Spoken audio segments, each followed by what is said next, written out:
All right. So I'm really excited about this. This is one of my favorite authors. She has written a lot of books, a lot of series under 2 different pen names, and a lot of comics too. So welcome, Seanan McGuire. Hi. Oh, you need to unmute yourself. Yeah. Hello. Hi. And I'm sorry, my phone is going off. Oh, it's okay. My cats are going to go off at some point. Yes, I love kitty guest stars. Well, they are unavoidable in this house. So Yes. I love it. So how are you doing? I'm doing pretty well. It's a lovely Friday here in the Pacific Northwest. It is not currently raining, which is astonishing for a lovely January Friday in the Pacific Northwest. I got some new dice in the mail, so that's always good. Kristen Marie over in chat says, such a very Irish name. Yeah, Seanan McGuire. My parents did not want there to be any confusion. No one can pronounce my name, but I like it.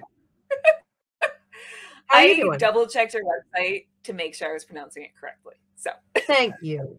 It's astonishing how many people will not, and will just be like, "Oh no, how could I be expected to know?" Like it's in my website FAQ. It's right there. You click, and it's right. Oh, okay. Do your homework. Do your homework, people.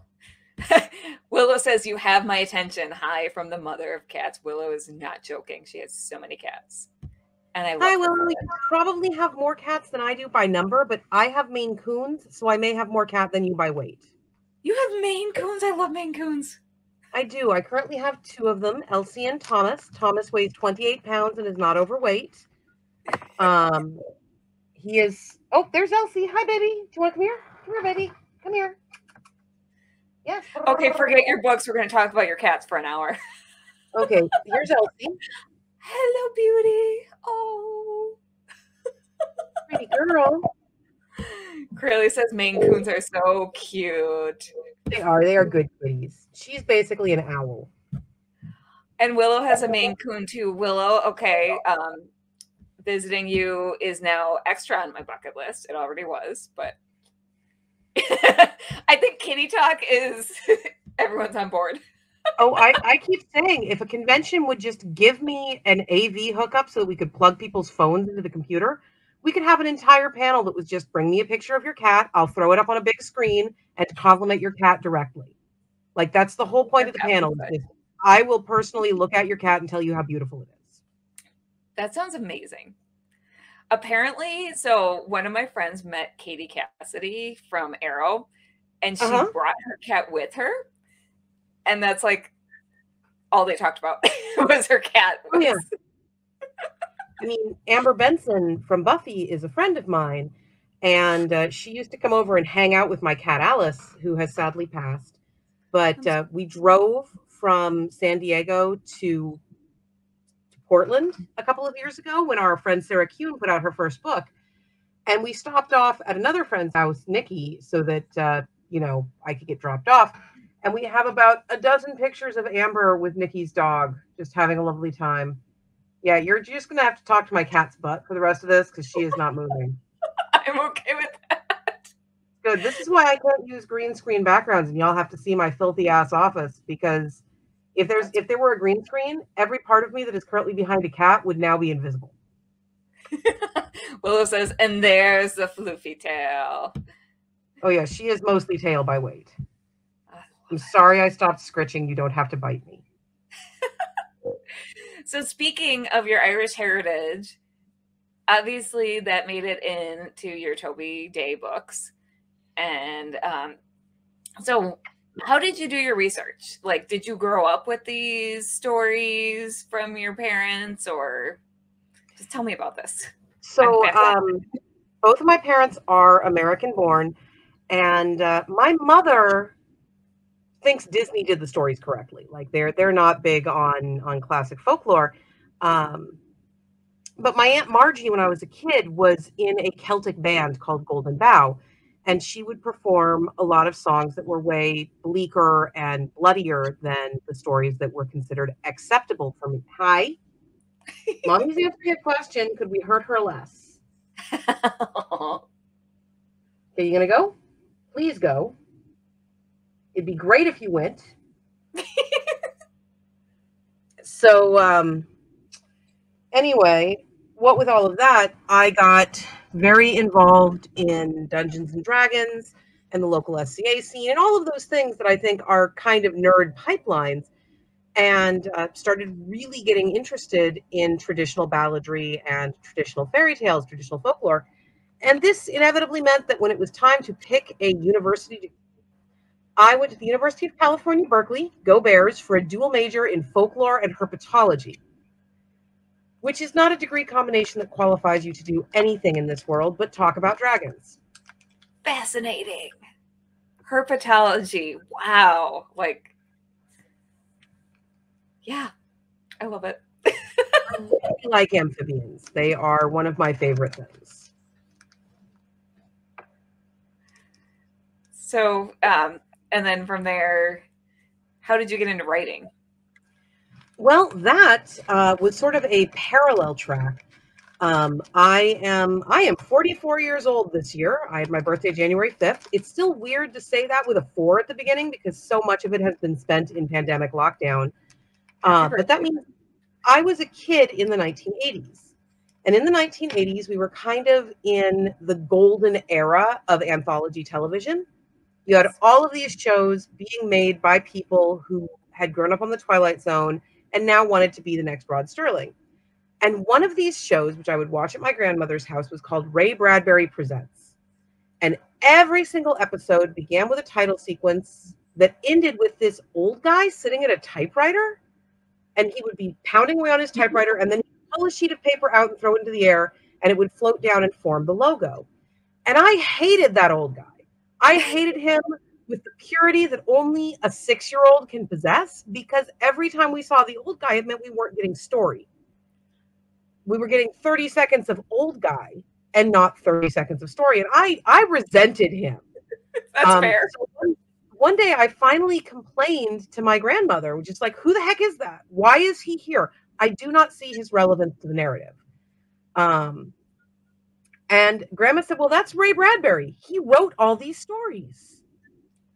I had legitimately not considered that that was an option until that specific moment in time. I thought that stories were too big and important for any one person to make, and that they just sort of happened. So apparently spontaneous generation was easier to accept than the idea that someone might sit down and write a whole story and not get in trouble for lying, because my mother was very big on honesty, and stories seemed to inherently involve telling things that were not true. But I went home and started trying to write my own stories. Gave myself horrible migraines because my physical coordination was not good enough to keep up with my brain. And my mom finally bought me a typewriter. And that typewriter weighed more than I did. And I had the sleep schedule of a preschool child. So I would wake everyone in the house up at 3 a.m. pounding on my typewriter. We still have my first short stories. I think we have my first novel somewhere, because I was writing them before I hit first grade, just because it was a way to get everything out of my head now that I knew that was an option. That's incredible. Like, you started young. I did. I didn't start publishing until 2009, though. Wow. You have to write a lot of words to stop being awful. Yeah. Oh, yeah, I know. I published one book, and yeah, I wrote a lot of words first. Yay. Good. And yeah. Maybe I'm still awful. We'll see. So you have, has that, like Shakespeare had that concern. Everyone has that. That's okay. If you don't have that, I feel like you're really awful. Probably. Not to speak ill of the dead, but Anne Rice hit a certain level of fame and then literally would not allow herself to be edited. And it shows. Yeah. Really, really clearly. If you read her early work when the editors were allowed to make her better, and then read her later work where they were not, you can see why we need those external voices. Everyone needs to be edited. Absolutely. Oh, this is a good question. Crayley wants to know, do you like the Dragon Riders of Pern series? You know, I don't actually know the answer to that anymore. I loved them when I was a kid, especially the Harper Hall books. You know, I wanted fire lizards. I think everyone wanted fire lizards. I am also a filk musician, meaning the songs of science fiction and fantasy. I've released several albums. And the first things I remember setting to music when I was like 11 were the songs from the Harper Hall trilogy. And when you're 11 making up a tune to go with a poem that's supposed to be a tune, you think you are a goddamn genius. I legitimately thought that no one else would ever have considered setting those poems to music, and that I was some kind of amazing trailblazer. And if I ever met Anne McCaffrey, she would love me. Because I was 11. That's what 11-year-olds are for. You are a constant wish fulfillment generation machine when you're 11. I loved them. It wasn't until I tried to go back and reread some of them as an adult that I noticed how incredibly sexually reductive they are in many ways. There are elements of homophobia. There are elements of female oppression that are not necessary. The plot is very much, I wrote something successful. Oh, crud, how do I make a living off of this? And so I don't know the answer to that question. I know that I have deep and foundational love for the series, but do I like it today? That's fair. I like Todd McCaffrey, Anne's son. He is a really sweet guy. Clearly was 11 when reading the books too. And I think that's kind of the magic age of the Harper Hall books. I am going to have to reread them soon because a couple of my honorary nieces and nephews are hitting the age where my immediate impulse is to say, well, here's Harper Hall. Here, enjoy this, love this. I love this. But I need to make sure the suck fairy didn't come while I wasn't looking, because the suck fairy is always there. And people's standards change.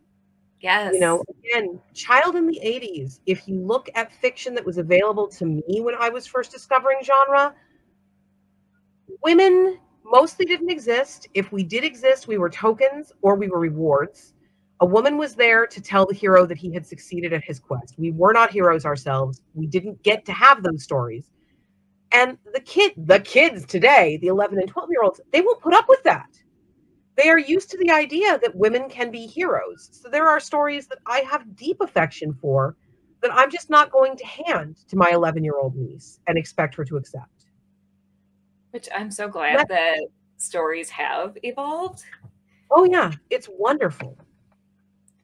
And I will say, I'm not going to name the writer, but I'd fallen in love with this urban fantasy detective series. And then I got several books in and I'm looking, and then I finally started looking at it a little more critically. And I'm like, this author doesn't write women well. Like the female characters are strong female characters. You know who I'm talking about, I'm pretty sure. Thank you for not naming them because their fan base chews on me a lot. Well, now I was going to say, whenever I talk to someone who feels the same way, I'm like, have you tried October Day? You're like the anti, but yeah, no, I'm not going to name them. That's good. Thank you for writing the antithesis of that and writing stories where women aren't described in that way. And I know people complain about woke culture, but you don't, I hate that word, but you don't write that way. You just write naturally. I mean, there's also the issue of the whole woke culture thing. I am a female. I'm a cis female. I'm a queer cis female. I'm a disabled queer cis female. I'm a fat, disabled, queer cis woman. All of those aspects, I have people who say I can't put all 5 in a character or they're a checklist. My actual life, the life I live, is not a checklist. It's the life I'm in. Right. And so my goal writing is I'm not following anyone's agenda other than the agenda of I want all of these people that I love to be able to open a book and see themselves, because that is so powerful. I have a weird name. Tanya Huff is a friend of mine. She wrote a Selkie named Seanan into one of her books. I'm a grown-up. I still felt like I had just gotten kissed at the prom because you don't get to see your name. You don't get to see yourself. And it's just such a nice big deal. That is beautiful. I'm going to have to look for that book. That makes me really happy. And going in a different direction, but I'm going to say representation matters. I'm getting up on my soapbox. So thank you, because your series means so much to me. And when I quit that series, I was like, I have October Day. Yay. But so how did you get into writing for Marvel? Let's talk about that for a bit. So I love the X-Men. They are my heart's true home. I am desperately trying to get back on it at Marvel. They have a lot of churn in editors, and people have their favorites. So the people that I've been working with have by and large left. But I had been going on Twitter and just begging Marvel to hire me for years because we didn't know another way. My agent is a literary agent. She didn't have any connections at the comic book side of things. We just figured, okay, well, she's not hurting anything. So cool. Seanan, you just do you. You do your X-Men shit posting and yelling thing forever. Oh God, could you calm down? And then one day, Kathleen Wisniewski, who was at the time a junior editor at Marvel, she has since moved on to a different company, but just sent an email through my website and said, hey, have you ever considered writing a Marvel comic? And you're not supposed to discuss these things. Everything is assumed under NDA, even if you haven't signed one, because otherwise you run your mouth and they may not want you. So I called my brother immediately. Not supposed to do that, but I couldn't speak. I literally could not make sounds. I was just making this weird high-pitched bat noise. And he is a good brother, and he picked up the phone and went, "Oh, okay. Are you okay? Are you okay? Just squeak twice if you're okay. Okay, you squeaked twice. You're okay. Did Marvel finally call?" Like, he got there instantly. He knows me. He knew that was what I wanted more than anything. And that got me in at Marvel. And I had a really nice time for a little while. And then they went in a different direction, so I'm not currently there. But I would very much like to go back. And part of how I keep that door open is I am fairly careful, unless they have done something truly egregious, not to be critical of Marvel in public. Not everyone needs to hear my opinion on every single thing. This is not me saying, oh, the bad thing they did is okay, I'm going to keep my silence. And when they do something egregious, I will speak about it. But you don't need to know if I didn't like Eternals. I did like Eternals. I thought it had some pacing flaws, but it's a beautiful movie. You don't need to know that. I don't need to go on Twitter and start yelling at Marvel because they've made choices I didn't like. And that is a mistake I see a lot of people who want to break into these bigger companies make, where they're never kind. They're just critical all the time. And yes, criticism has its place. There is a reason to be loud. The squeaky wheel gets the grease. But if you want to be inside, you need to make yourself someone that they want to invite in. I agree. And Crayley says the X-Men are so special to me too. Crayley is my cosplay partner, and we bonded over a shared love of Jean Grey. Now, I know you're more of an Emma Frost fan, but Crayley does an amazing Emma Frost cosplay. Oh, awesome. And yeah, Crayley and I are on the same page here. So Keisha says she hardly ever sees herself in books. And she also says this might be too personal of a question, and so feel free not to answer. Is that the same person? Yep, same person. Oh, I'm sorry. This is Kristen. Okay, that's why I asked. But her disabled sister is sitting here, and she's asking about your disability. As soon as you said it, she zeroed in on it. Feeds into the representation matters. Right. So if you want to talk about it, you can. I am roughly this far from completely legally blind. If I take my glasses off, I literally can't tell that there's still a camera going, and that is a disability. Yeah. I am autistic, which was finally diagnosed in 2020. Yay! After years, girls can't be autistic. I'm like, having a label doesn't make me any different, but having a label means that I can try to explain myself a little bit more. You know, when I get a little weird, or my hyperfixation right now is Magic the Gathering lore, because I did a bunch of work for them in late 2021, and I'm really having a wonderful time being back in this happy, special place. But it means that if you hold still near me, I will start to try to explain the mending era. You don't want to know about the mending era. No one wants to know about the mending era. I don't want to know about the mending era, but I do. On a physical level, there is something profoundly wrong with my left foot. We don't know what it is. Doctors have been trying to figure it out for years. I will be walking and everything is normal for expected human parameters. And then between one footstep and the next, my foot ceases to be weight bearing and just becomes an infinite screaming generator. So it is completely full of wasps and misery and pain. It's not really great. There's a big discussion in the disability community that frequently loops back to an X-Men scene to try to keep things on track, where Storm is telling Rogue they don't need to cure us, there's nothing wrong with you. And from Storm's perspective, with positive superpowers, there is nothing wrong with her. From Rogue's perspective, who kills everyone she touches, because in the Marvel movies at that time, Rogue was basically a death machine, there is absolutely something wrong with her. I would not change my autism if I could. It is part of who I am. It is literally my entire adult life. I wouldn't be the same person. I kind of like me. I'm okay with me. I would keep that. But if I could fix my foot by going like that, I absolutely would. I would take the magical cure because it is so inconsistent that it's just bullshit. I'll be fine. Everything is great. Everything is great. I'm on the floor, or I'll be completely comfortable using my wheelchair. I'm a part-time wheelchair user because of the foot thing. Everything's great. I have based my weekend around the idea that I will have the carrying capacity of the wheelchair. I've got people with me to work doors, and then I'm having a good day. And people who saw me in the chair the day before are like, oh, it's a miracle, and being dicks about it. Like, no, you're not in my body. You don't get to police the way that it's behaving at any given moment in time.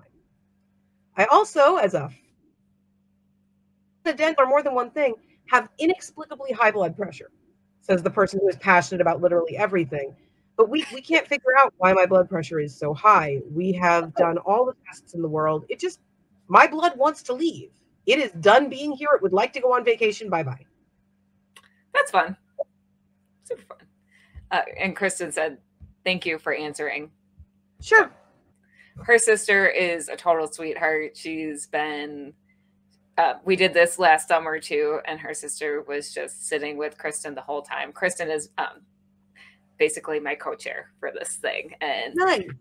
Lauren is her sister, and Lauren's just right there with Kristen the whole time. We love Lauren. Oh, that's wonderful.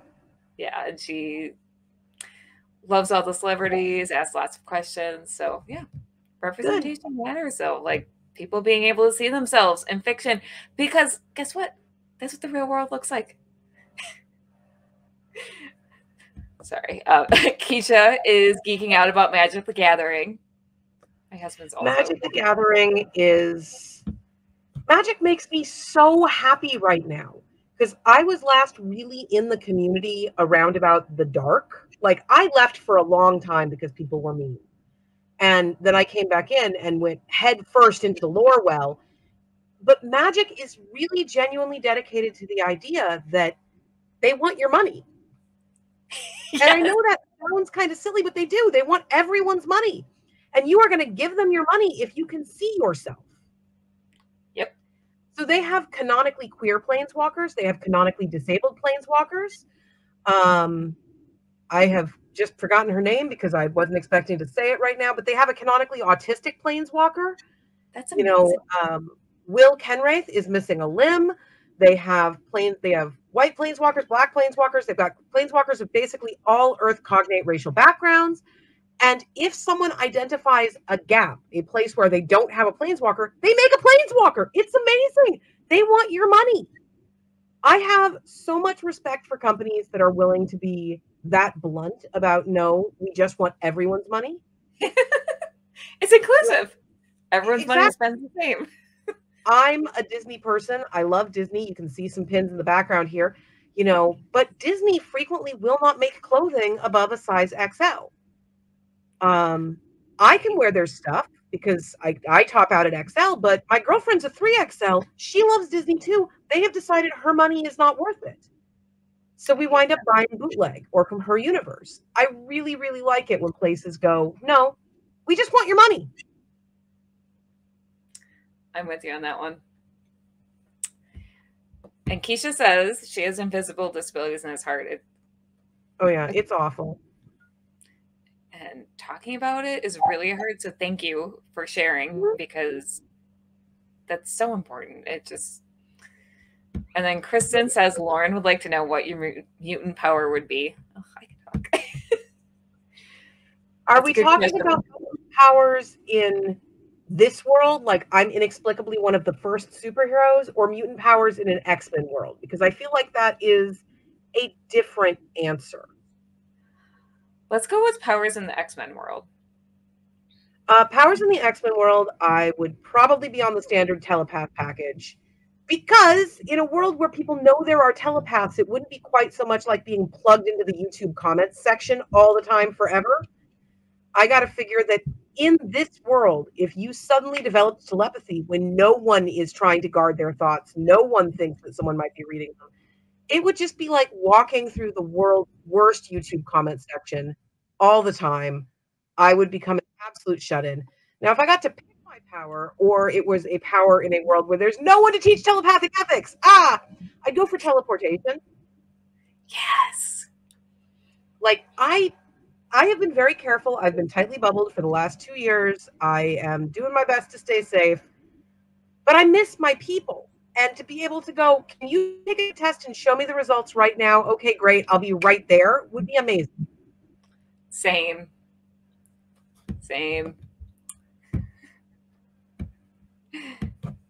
Corelli would have X-Men style telepathy telekinesis too. Twinsies. Yay. So we've talked about October Day, but let's talk about some of your other book series. Okay. I'm just kind of going where you go. Yes. And so let's talk about the Encrypted series a little. How did that come about? I love cryptids. How did you research that? The researching was, again, folklore major. I read a lot about urban mythology, American folklore. I love American folklore. We've got some weird crap going on out there. But it was a combination of things. I used to be a huge Supernatural fan. I loved Supernatural right up until it became extremely clear that they were going to continue treating all of the female characters like absolute trash, and that they didn't care. And then they killed off my very favorite female characters in a completely bullshit manner, basically to show that the guys who we already knew were badass were badass. So I became determined to do some kind of series about women without superpowers who still got to be badass and save the day. And this led to a whole lot of discussion about how you could repurpose things for combat that were not necessarily combat related. And then my PA, Kate, said that she wanted me to write something that would get us invited to go backstage at rehearsals for So You Think You Can Dance. So I did that. Basically just figured out how to make ballroom dance a combat style. Verity Price, who is our first lead character, she narrates books 1, 2, and 5 so far, is completely modeled off of Chelsea Hightower from season 3 of So You Think You Can Dance. And Jennifer says she loves Encrypted, and Verity is her favorite badass. Encrypted is a very happy thing. So I don't know, is the statute of limitations on spoilers pretty much up for Supernatural at this point? It's gone. Joe Harvell was basically invented to be catnip for shonens. Like, Joe and Ellen made me so happy, but Joe is so absolutely flawlessly in my wheelhouse for this is the kind of character I love. I was so angry when they killed her. I was so angry. I didn't even watch the next episode. I noped out immediately.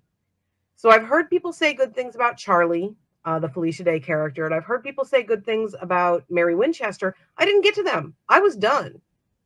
Don't blame you. And I had been kind of teetering on done for a while because Supernatural, that was not the show I signed up for. I signed up for the first couple of seasons where it was American folklore, Monster of the Week, brothers hunting things, not for this big epic angels and demons. Oh, we have offended God. Oh, it is all the power cosmic thing. I wasn't there for that.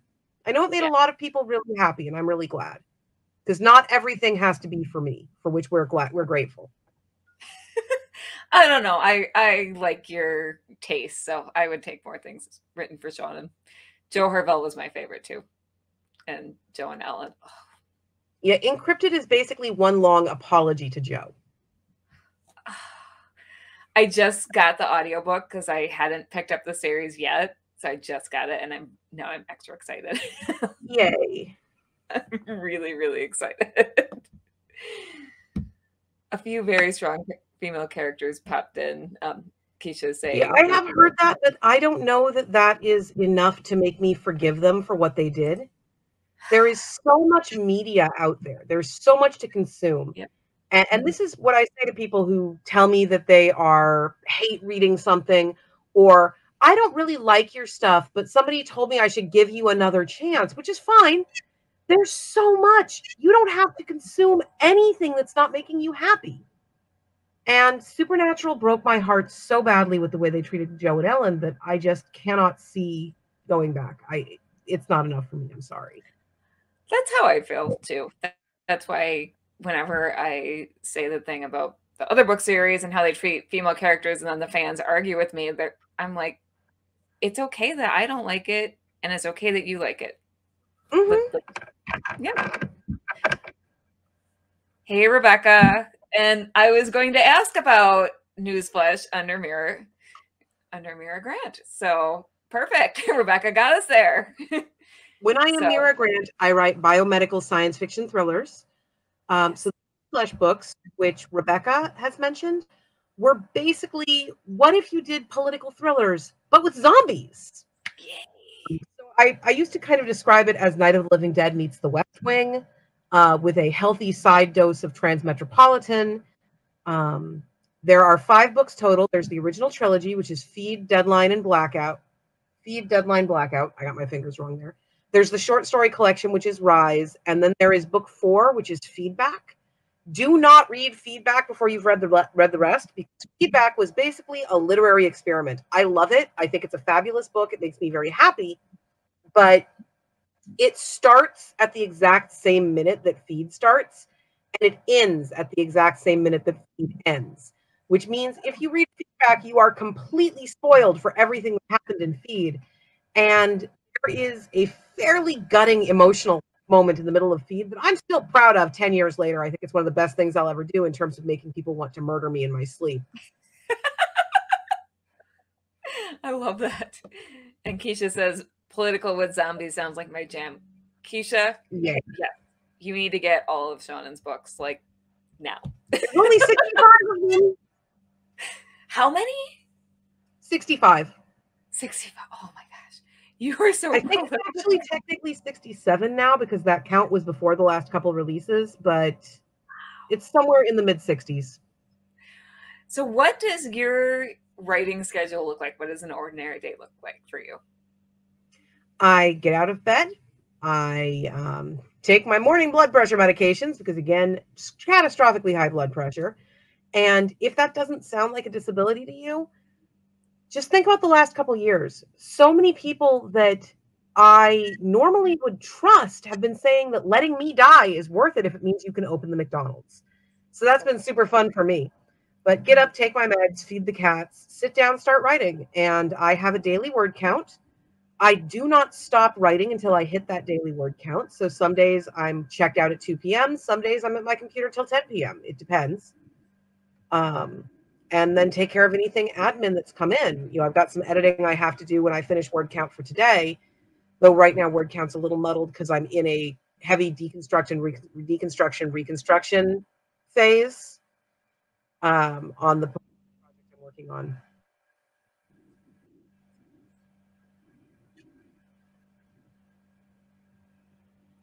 You are muted. A lot.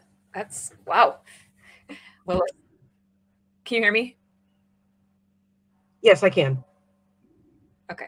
Well, it's saying, and now I can. Sorry.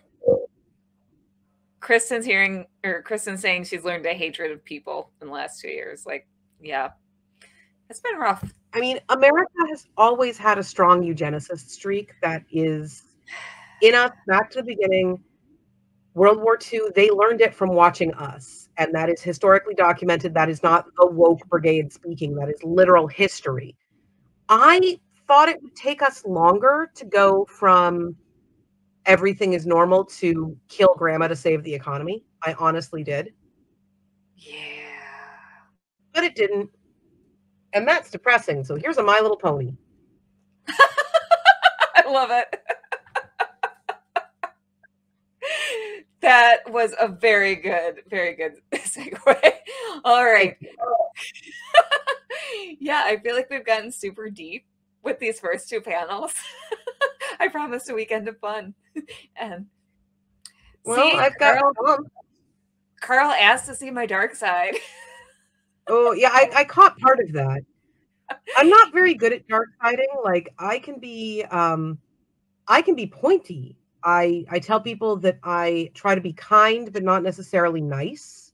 Mm-hmm. I think it is important that you be kind to people when you can, but there is a difference between kindness and niceness. Niceness is much more frequently performative, and I'm just not good at that. But I was trying to think of things I do that are dark, and I'm like, the only thing I can think of is if you were hungry but not starving, and I had $50, I might not give you the $50 because I'd rather use it to buy My Little Ponies. But I'm not good at true darkness. That's what I write books for. I love that. Rebecca, who is Book Girl R, says, "Yay, pony!" And then this is Rapunzel. I just got her yesterday. She is the single rarest Generation 1 pony to have a wide North American release. Yes, I love it. Keisha says we never say it. Right next to my computer. I haven't been able to put her in the pony room yet. Rebecca's right. Kind is more important than nice. I agree. Agreed. I agree. Sometimes you can't be nice. All right. So now that I've gotten us off track or I feel like we all got there. Yep. So what are you other things from my desk? It's all right. So what are you working on now? That you can tell us about? I am working on Overwatch Declassified, which is the official historical record of the Overwatch universe, the first-person shooter from Blizzard Games. And that has been really fascinating because I am writing a fictional nonfiction book. It is an in-universe artifact, so everything is written from the perspective of this is real history, this is what we studied. And that means things that I know as a person in this world where it's a fiction have to be let out because they're not things that the people who would be writing this history know.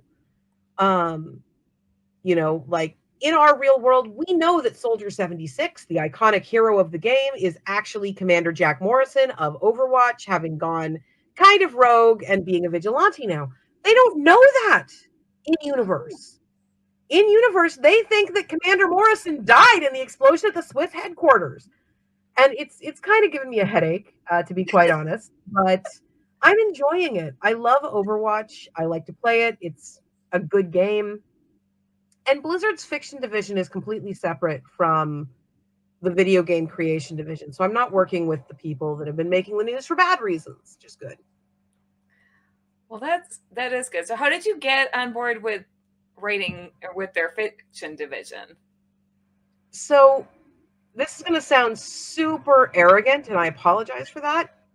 No. But at this point, basically any franchise that I am working with, I'm probably working with because they approached us. Nice. There aren't a lot of open calls for this kind of franchise work. There never have been. So they have to have somebody on the team that has heard your name and thinks you would be a good fit for a project they have coming up. So Marvel, Overwatch, Magic the Gathering, Alien, Star Wars, those are all projects that have come to my agent and asked if I would have time for them. And she has a list of franchises that I would desperately like to work with.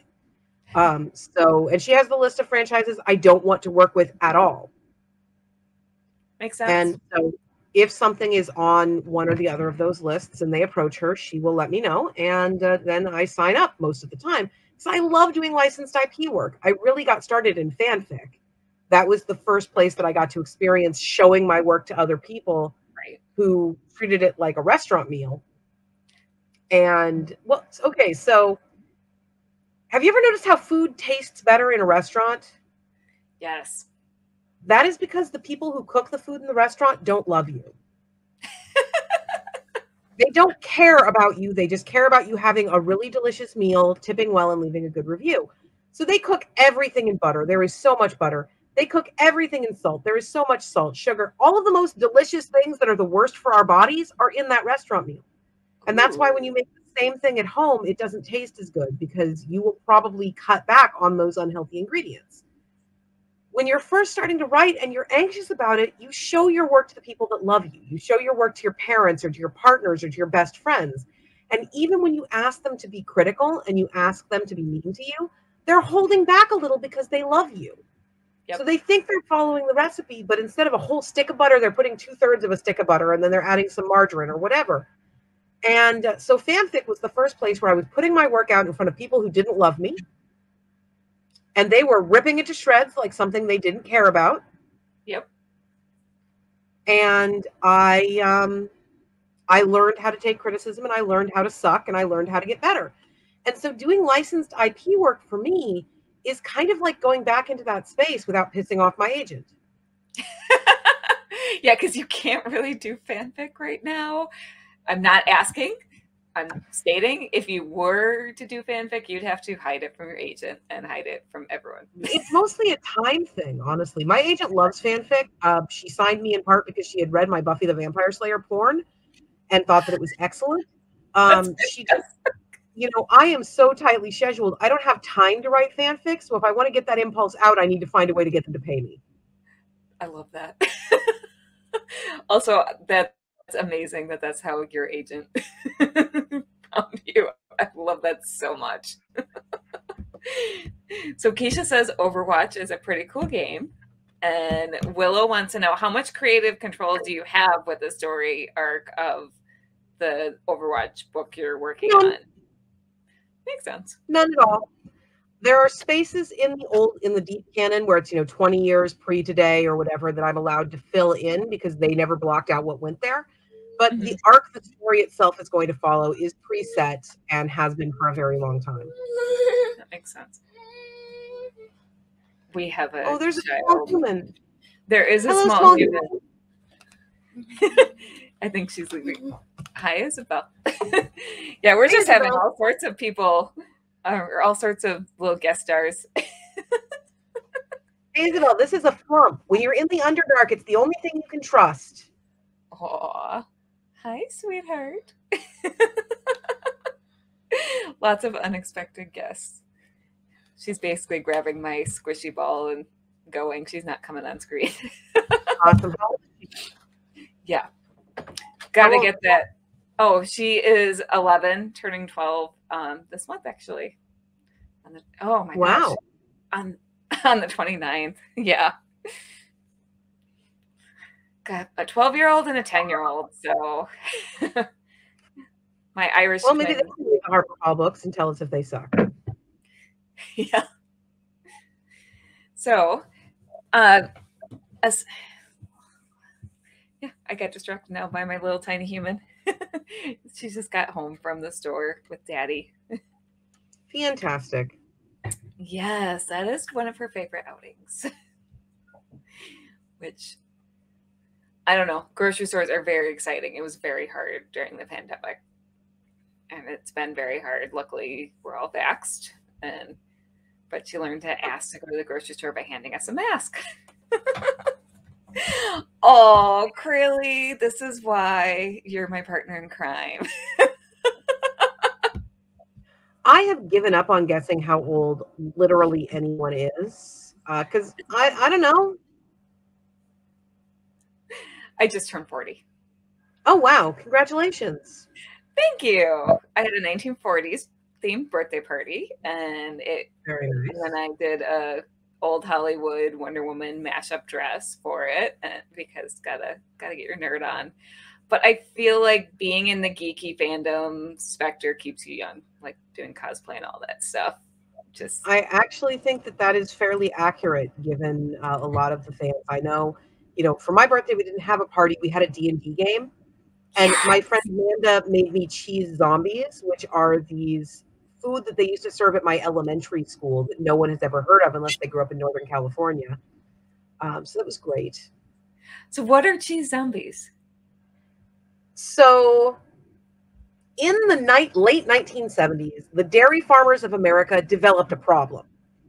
And the problem was that they had too much cheese because we had been paying them as a country to make more cheese so that the dairy farms would stay afloat. That was the dairy subsidy. And so the dairy farmers of America went to the government and said, we have too much cheese. The warehouses are full. What do you want us to do? And the government said, well, we can stop paying you to make cheese. And the dairy farmers went, no, no, no, no, no, no, no, no, no. That is not acceptable. Then there was a whole roundelay about the cheese apocalypse that was coming. And finally, the solution that they came up with was, what if we sent the cheese to the States and used that cheese to feed the low-income lunch kids, to feed the lunch kids? And the dairy farmers agreed that this would be a viable use of the cheese, and the states agreed that they would like to have free food for the children. Thank you very much. And California, where I grew up, was at the front of the line. They were the first ones to sign up for free government cheese. So California received multiple tens of millions of tons of government cheese, like just tons and tons and tons of government cheese. And so all of the lunch ladies suddenly found themselves having to find ways to serve cheese to children. That was not just, here's a bowl of cheese, enjoy. And so anyone who grew up in California in the 80s is going to have a lot of cheese-related lunch experiences. And in the Mount Diablo School District, where I grew up, somebody thought, what if we baked yeast rolls with cheese inside? And so they experimented with that for a while, and they wound up with the cheese zombie. We don't know why it's called that, but it's a yeast roll about yay big that has effectively Velveeta cheese baked inside. And they're this light, fluffy yeast roll with hot molten cheese in the middle. And they are the best thing in the entire universe. Like, they taste like the only good part of elementary school. What part of Southern California were you in? I was not. Southern California was bad California. We keep it there for Disneyland, but otherwise, all of the good stuff's up in Northern. Nice. And Keisha also wants to know, is there a master list of all your books so that I can look them up somewhere? So the bibliography on Wikipedia is actually very accurate right now. So if you go to Wikipedia, you will be able to find all of my books. And Willow says,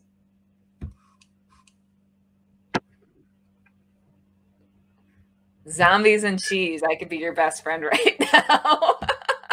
My cheese drawer is horrifying. In a good way? Like there's too much cheese, or is it there's so much cheese?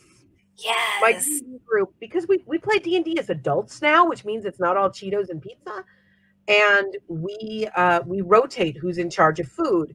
And a couple of games ago, it was my turn. And I was left unsupervised with a credit card in 3 separate grocery stores with cheese counters. So between that and the cheese I already had and the 2 cheese subscription services I have and discovering Beehive cheese in Utah, which is magnificent, and talking about it, and the incredibly kind reader who sent me 7.5 pounds of 12-year-old cheddar from the Fair Oaks Creamery in Indiana. Wow. I have a lot of cheese. I'm from Wisconsin, so I approve. Awesome. Keisha's going to be stalking your wiki page. Oh, I love that new people are discovering you, because I was very, very excited when you agreed. And Keisha also plays D&D, and she uses the meat food source when we play. Yes. Fantastic. Yeah, the cheese plate is basically the salvation of my D&D group at this point. So tell me about your D&D character, if I'm allowed to ask that. So I primarily play tieflings because they are happy My Little Pony people. My current primary D&D character is Kelpie. She is an aberrant mind sorcerer who until very recently thought she was an alligator, and is still somewhat traumatized by finding out that she is not, in fact, an alligator. Well, she was found in the swamp when she was like 2.5 years old, with this giant alligator that she was just riding on the back of. And the alligators in that specific region of the swamp were, for reasons we did not understand, still don't know, intelligent. They couldn't talk. They were just alligators, but so they didn't eat the baby. And Kelpie was the only tiefling in the swamp, and she really thought that she was just what happened when a wild magic surge hit an alligator egg. That's adorable. She is. She's very sweet. She's electric orange because it was supposed to be a comedy campaign. It is not a very comedy campaign. The GM ran a trauma Congo on my poor character so hard that she wound up having to change subclasses. Like, we're basically putting this poor kid through therapy now. She has no idea where she came from. She is semi-feral. She kind of hates everybody, but she has a frog named Trash Can that she loves very, very much. And if you go by my Twitter, you'll see way too much art of Kelpie because I love paying artists to draw her. And this last December, I had one of those I have leveled up as a nerd moments, which is I was at a geek craft fair here in Seattle, and there was a homemade dice maker, which sounds like it should be like there's something wrong with that sense. An artisan dice maker, someone who makes their own dice. And I stopped to look at the dice because I love dice. Dice make me so happy. So I'm looking at the dice. The booth babe, her own designation for herself, but the booth babe sees me looking at the dice and goes, "Oh, what class do you play? Because we've got some D6 sets good for fireballing." And I'm like, "Oh, yeah, but Kelpie just pivoted away from that form of magic, and I'm really not sure I want to go there again. Do I want to buy dedicated dice that I won't use?" And the dice maker herself just kind of whips around and goes, "Kelpie?" I said, "Yeah." And she goes, are you, oh. I'm like, "Did you just identify me by my D&D character?" I think you actually did just identify me by my D&D character. So that's kind of a nerd level up. All of the dice goblins are now talking, so my computer and I are going to go for a little walk. Excellent. Always good. Look out, Elsie. Mommy will step on you. You're big enough that you will not be harmed.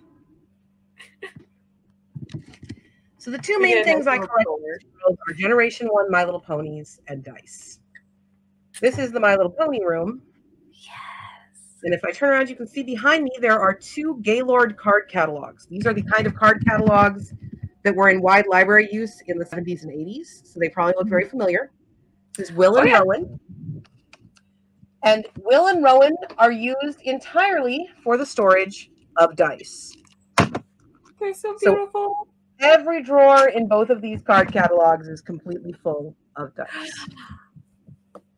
I love it. It's so good. There's so many dice. Rebecca says I have a cheese tray for D&D too. So apparently cheese and D&D, yes. This makes my heart happy. Good. My D&D group, I'm virtual with them. So I guess I need to start making myself a cheese tray. You should make your own cheese tray. There's some really great cheese out there. I highly recommend Beehive Cheese in Utah. They have a website. They will ship to you. Or Fair Oaks Creamery in Indiana. They've got some of the best cheddar I've ever tasted. And my girlfriend's in Wisconsin. So when I say this is better than Wisconsin cheddar, I'm not being a jerk. I'm actually saying no. That's a high bar. So it is. It's a very high bar. I believe you. So if you could invite any 5 of your characters to dinner, which 5 would you invite and what would you serve? Obviously cheese. I would invite absolutely none of them because most of them would like to murder me. That would be their happy place, would be let us murder our creator. I am not very kind to my characters, and I just don't think that any of them would be well inclined towards meeting me. Now, if I could make them have dinner with each other and not have to be there, I would probably invite all of my current D&D characters because they would hate each other, and that would be hilarious for me to watch from a distance. Because you like to torture your characters. I feel like that's... I do. It's their purpose. It's not very interesting to read a story where nothing happens to the characters. Exactly. And having read the October Day novels, yes, she probably would like to murder you. She would not like to murder me nearly as much as Tybalt would like to murder me, but there would be some murdering going on. I love Tybalt so much. And that's all I'm going to say. No spoilers for the people who are going to discover the Toby Day novels after this. Yay. Rebecca sees a cloud cat. Oh, hi, Cloud Kitty. Yeah, they're both behind me. Trying to orient so you can see them both. But here is Verity. She's our cloud. You want to have a head, Verity? Yes. Verity does not want to have a head. And then that's Tinkerbell up top. She's the parfait. They are both ragdolls. They are sisters, despite the size difference. Verity just decided to stay very small. She's kind of our normal, from Garfield, the one who just stopped growing as a kitten. We think there's a chance she's abusing coffee and cigarettes to stay tiny. We don't know. Ooh, Willow, you're calling me out. Blind taste test. Okay, I am down for a cheese blind taste test. Yes, please. So what province are you in? Willow, what province are you in?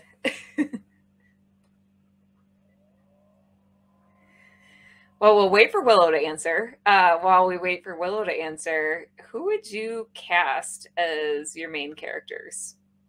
If there were like on the setting, really. I mean, I don't know that Chelsea Hightower can act, but if I were doing Encrypted, I would really want to see if we could get her in for Verity, because she can do the dance. And the dancing is important. The dancing is kind of key. I always had Kristen Bell kind of in mind for Toby. And since she doesn't seem to age, I think she still works for that part, even though she just stopped. She just staying there forever. She's got an aging portrait in her attic. She does. She really, really does. The Lushak, who is also a primary character over in the Toby books, I would like Barrett Wilbert-Weed. She's a Broadway actress. She played Janice in Mean Girls the Musical and also Veronica in Heathers the Musical. And I just think she would do a magnificent job. And then to pivot a little bit, Natalie Morales, who was in The Middleman, would be a fantastic Velveteen. Nice. And Willow says Manitoba. She's in Winnipeg. Hey, Manitoba. And Kristen Marie has clearly heard of Barrett. She's fabulous.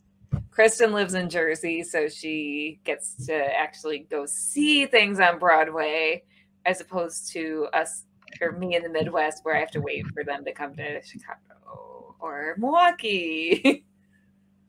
I'm pretty sure I stayed sane in 2020, mostly because immediately prior to the start of lockdowns, I had decided to go and do my birthday in New York.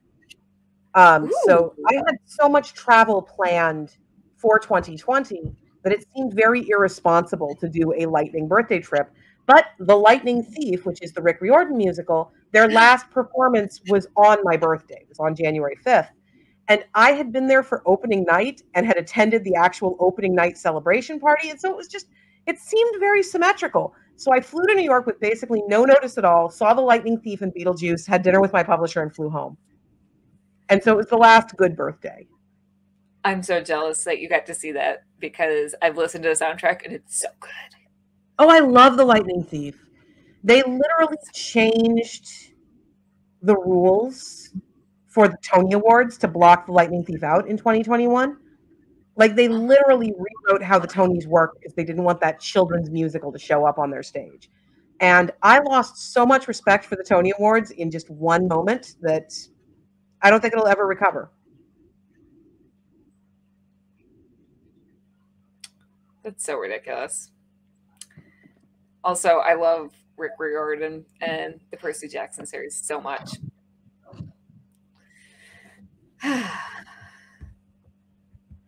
Kristen says the last show she saw was Emoji Land? Was Emoji Land.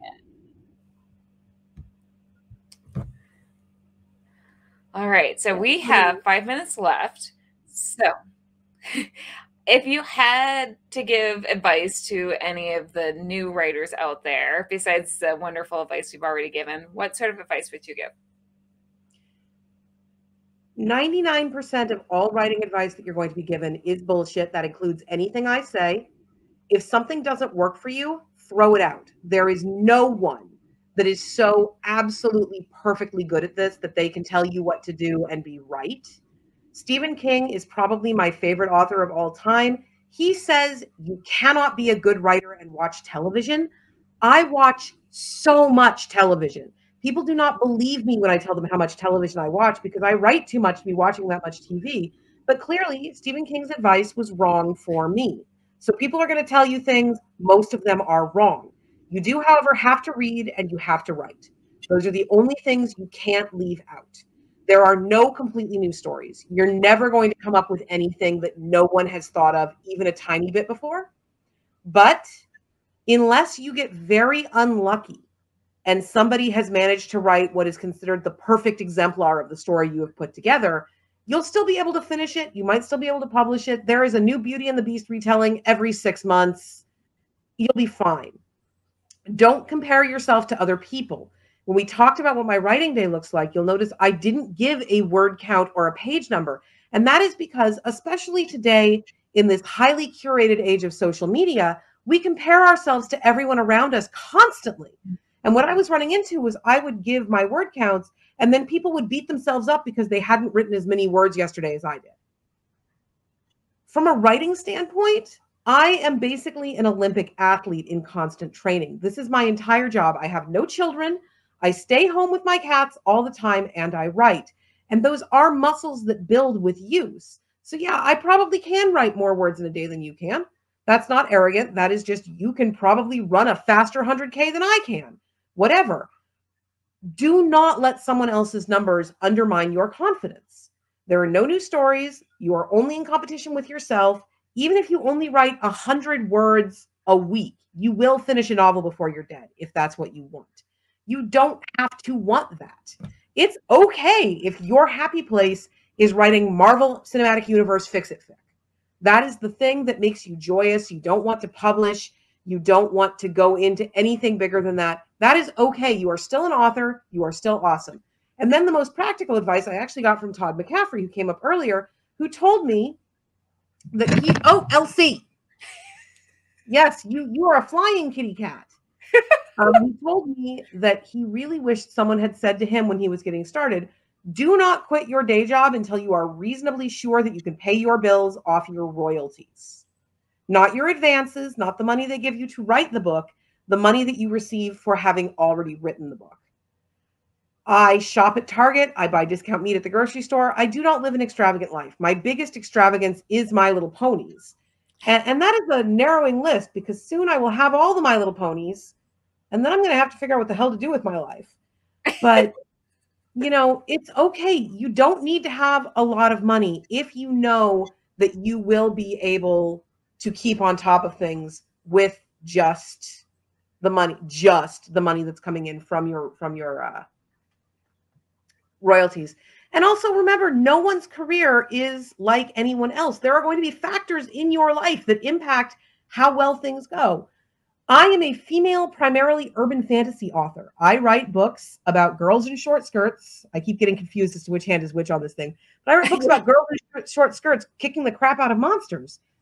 On average, we have talked very vaguely about a male urban fantasy author without identifying them.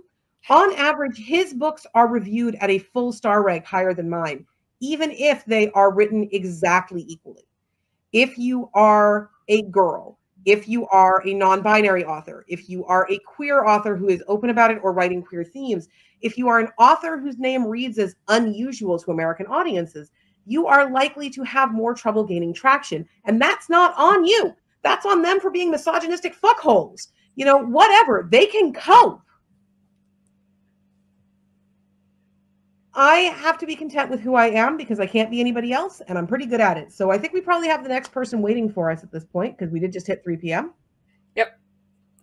Yes, thank you so much. Thank you for having me. This has been wonderful. So I hope you have a great rest of your weekend, and thank you again. And I'm just going to bid you a good night. Unless, Yay. Are you showing us anything else? Nope, I am going back to my desk just so I can sit down as you kick me out. Okay. Well, have a great night. Thank you again. This has been very fun. And Keisha says it was lovely having you. And Kristen says, Yay. So you are wonderful. Thank you. All right. So we do have our next guest. And before I bring him on, I just want to quick play our donation video because we are raising funds. The Multiverse fundraiser is a benefit for Oscar-nominated actress Valerie Perrine. Ms. Perrine is known for her roles in Superman, Slaughterhouse-5, Lenny, and so many more. We've teamed up with documentary director Stacey Souther to raise money for Valerie's medical expenses and other needs. Every donation and every post share gives you the chance to win super prizes. Go to the website listed for details.